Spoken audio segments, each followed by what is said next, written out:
Bethesda has become far too reliant on the modding community, even if they as a company don't realize it, although they almost certainly do. A great example of this is the almost, if not outright broken settlement defense system in Fallout 4. In theory, attacks on a specific settlement are supposed to become rarer as your settlement gains a higher defense rating. Either this is not really how it works, even though it should be, or the unmodded base game is somehow bugged. Which, considering this is a Bethesda game, I would not be surprised, or even really disappointed.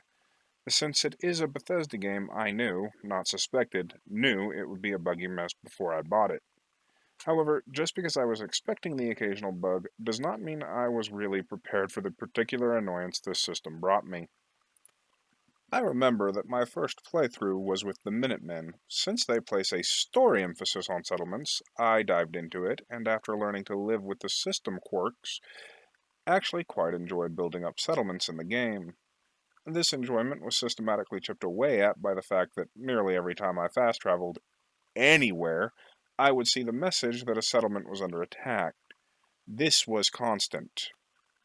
If, if the base game of Fallout 4 is supposed to have a cooldown for settlement attacks, it was not working.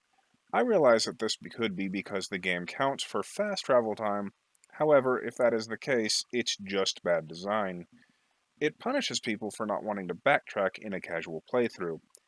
If I've already just explored the area between two settlements, I don't really want to constantly run back and forth between them.